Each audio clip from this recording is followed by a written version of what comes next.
안녕하세요 여러분. 오늘의 천자문사제는 제35화 화피초목입니다. 될화 이벌피 풀초 나무목입니다. 화피는 임금의 덕으로 백성이 교화를 받다는 말입니다.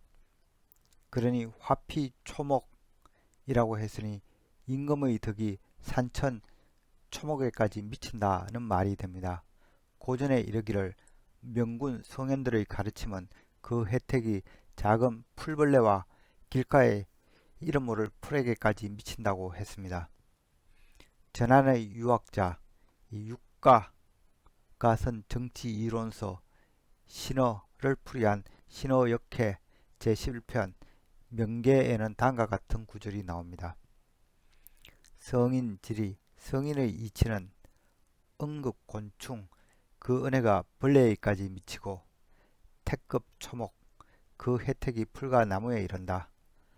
성천기 이생 하늘의 기운을 타고 성장하고 수완서 이동자 추위와 더위에 따라 움직이는 것들은 막불 영경이 청화 이청화 즉 목을 빼고 귀를 기울여 그 덕화를 듣지 않을 수 없다. 이 문장은 성인의 가르침이 주는 혜택은 이 벌레와 풀에 미치니 하늘나라에 움직이는 모든 생명체는 그 덕화를 힘써 듣게 된다는 말을 전하고 있습니다.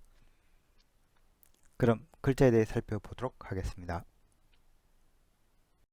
먼저 될 화자를 설명드리겠습니다. 이 자는 사람인가 그리고 그 사람인이 뒤집어진 이 형태를 함께 그린 자형입니다. 사람인은 이 사람을 그린 상형문자로서 사람, 인간, 남자, 백성, 이라는 사람 등의 의미를 갖고 있습니다. 그리고 이자는 이제 비수비죠. 비수비는 오늘날 숟가락을 뜻하고 있으나 각골문이나 건문에서의 원래 의미는 이 허리를 숙인 사람을 그린 자형입니다. 또는 이 손을 들어 올린 사람을 그리고 있습니다.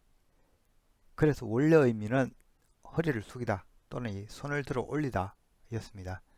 손에 뭔가 들어 올려 들여다 본다는 의미는 점차 자세히 보다 비교하다는 뜻으로 발전되어 이 견줄비로 자형문화가 나중에 되죠. 그리고 건문에서는 이 형태 때문에 손잡이가 있는 숟가락 혹은 이 작은 칼이라는 뜻이 생겨나게 됩니다. 그리고 허리를 숙인 형태는 사람인과 많이 닮아 있어 소전에서는 사람인은 좌측을 바라보는 형태로 기술되며 비수비는 우측을 바라보는 형태로 표현을 달리하였습니다. 이 델화자는 이 사람인과 비수비의 합자로 되어 있죠. 그렇지만 사람인과 뒤집어진 사람인의 조합입니다. 이 모양은 여러 가지로 해석이 되었습니다. 첫째는 이 사람이 서 있다가 넘어진 것으로 보아 넘어지다, 뭔가 잘못됐다는 뜻으로 이해되었습니다. 이때는 잘못와로 읽기도 합니다. 또한 이 머리를 땅에 이렇게 박게 되는 형태이므로 죽음을 의미하기도 합니다. 또 다른 해석으로서는 이 넘어진 사람을 이렇게 바로 세우다 는 뜻으로도 해석이 됩니다. 이 경우에는 교화하다, 화하다, 감화시키다는 의미로 발전되었습니다. 또한 음양오행설이 도래한 이후에는 이 자형은 돌고 도는 변화를 의미하게 됩니다. 그래서 화라고 하면 서로 자리를 바꾸게 되다, 교역하다, 변천하다는 뜻을 갖게 됩니다. 오늘 이 화가 뜻하는 바는 화하다, 교화하다, 감화시키다, 가르키다, 변천하다, 달라지다, 이 죽다, 망하다, 없애다, 이 교역하다, 바꾸다 등이 되겠습니다. 그리고 잘못을 의미하는 경우에는 잘못와로 읽습니다. 다음 자는 입을 피입니다. 이 자는 이 오디자 변에 이 가죽 피가 방에 들어간 형태입니다. 변에 쓰이는 이러한 자형은 오디자가 변에 들어갈 때 사용하게 되는데요. 이렇게 쓰이는 위치에 따라 자형이 약간씩 변화되는 것은 필체의 정형성을 강조한 예서에서부터입니다. 옷자는 정확하게는 이 윗옷의 이 목 뒷부분을 이렇게 그린 것입니다. 각골이나 건문에서 옷자는 옷, 옷감 등을 대표하는 자형이었습니다. 그러나 소전에서 옷자는 윗옷을 의미하게 되며 아랫옷은 이 치마상으로 구분이 되었습니다. 그렇지만 현재 옷자는 보통 옷을 통칭하는 자형으로 널리 쓰이고 있죠. 그래서 옷자가 뜻하는 말은 옷, 웃옷, 옷자락, 표피, 옷을 입다, 입히다, 덮다, 의지하다 등이 되겠습니다. 가죽피는 뱀의 껍질을 벗기는 모습을 그린 자형입니다. 검문자형을 보면은 이 입구자와 발이 없이 긴 몸통만 그려진 뱀이 있고 이 옆에는 손이 있습니다. 이 자형을 보면은 이 뱀의 몸통에서 이 껍질을 벗기는 이 손이 그려져 있습니다. 이는 손으로 뱀의 가죽을 벗겨내는 모습이라 하겠습니다. 가죽피가 뜻하는 말은 가죽, 껍질, 겉, 갓옷, 갓옷은 모피옷을 말하죠. 벗기다 등이 되겠습니다. 이 옷자도 원래 입다, 입다는 의미가 있었습니다. 그렇지만 이 옷자가 단순히 옷을 대표하는 자형이 되면서 입다는 의미로 새로 만들어지게 된 자형이 입을 피가 되겠습니다.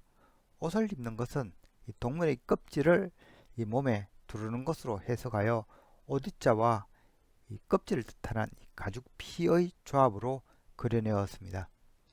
이후 입는다는 것은 혜택이나 도움을 받는 이 무형의 것에도 적용이 되었습니다. 그래서 입을 피라고 하면은 오늘날 이 입다, 씌우다, 덮다, 닫다, 베풀다, 더하다, 합자 등의 의미를 갖고 있습니다. 다음 자는 풀초자입니다. 이 자는 초두머리에 일월조의 합자로 구성되어 있죠. 일월조는 이 재단 위로 떠오르는 해살을 그린 자형입니다. 그래서 재단을 뜻하는 이 보일시와 해를 뜻하는 날일자의 조합으로 그려졌습니다. 이 자형은 건문에서 자형분화가 일어난데 아침이란 의미와 내릴 때는 햇살이란 뜻이 구분됩니다. 내릴 때는 햇살을 의미하는 경우에는 이 변량자로 분화가 되었으며 아침을 뜻하는 때는 이 일월조자가 됩니다. 일월조는 시작의 의미가 있어서 소전에서는 재단을 뜻하는 이 볼시가 이 새싹, 처음, 발화의 의미가 있는 이 가복합자로 바뀌게 됩니다. 그래서 일월조가 뜻하는 바는 새벽, 아침, 일찍 등이 되겠습니다. 이 초두머리도 풀초자가 머리 부위에 위치하면 쓰이는 형태가 되는데요. 하지만 원래 각골에서부터 풀초자는 이 초두머리 형태였습니다. 각골에서는 풀초자는 풀잎을 이 하나 또는 둘로 그려지고 있는데요. 이 형태가 지금의 초두머리가 된 것입니다. 건문 이후 이 풀초자는 단독 형태로 사용할 경우에는 이 풀이라는 의미보다는 이 풀밭을 뜻하게 되면서 자형은 다소의 풀이 햇빛을 받아 반짝이는 모습으로 따듬어지게 됩니다. 이 석고문을 보면은 풀잎이 4개 있는 풀밭이 있고 이 햇살을 뜻하는 이 일월조가 이 중앙에 위치하고 있습니다. 소전에서는 이 초두머리 아래에 일월조가 있는 형태로 따듬어졌습니다. 그래서 이 풀초자가 이 뜻하는 바는 이 풀, 거친 풀 또는 잡초, 황야, 초원, 시초, 초고등이 되겠습니다.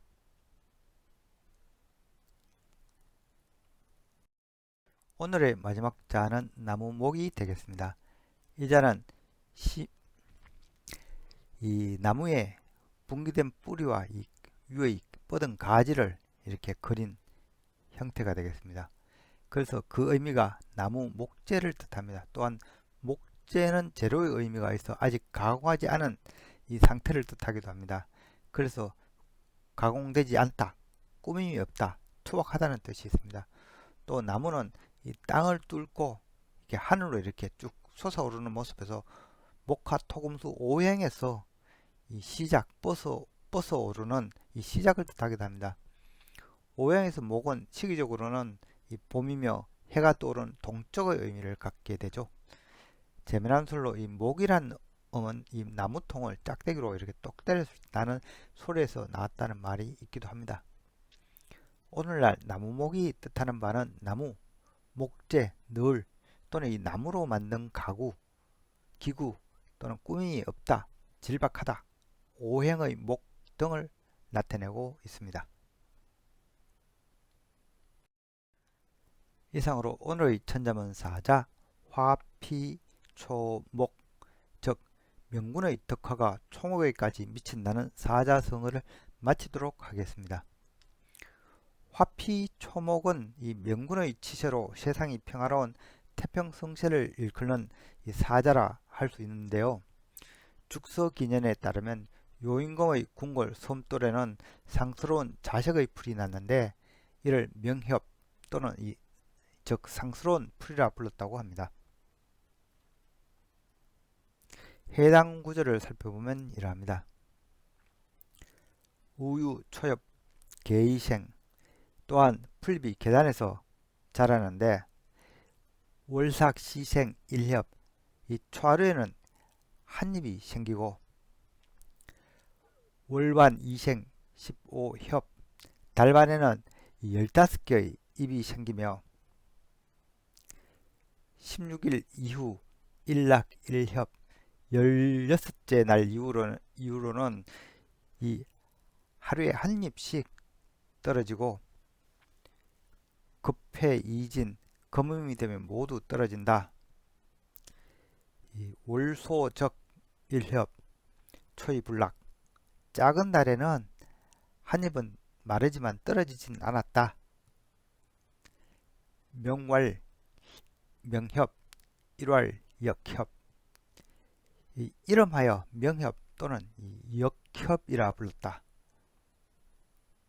이 월소는 29일까지 있는 작은 달을 말합니다. 즉 달의 주기에 따라 정확하게 입이 생겼다 떨어지므로 상스러운 풀, 즉 명협이라 부르기도 하고 이 달의 흐름과 일치하므로 역협이라 불렀다는 말이 되겠습니다. 사람들은 이 요임금의 덕화에 감흥하여 명협이 피어난 것이라 여겼으며 그래서 명협이 시든다는 말은 곧 태평성세가 끝난다는 말로 통했습니다. 지금까지 시청해 주셔서 감사합니다.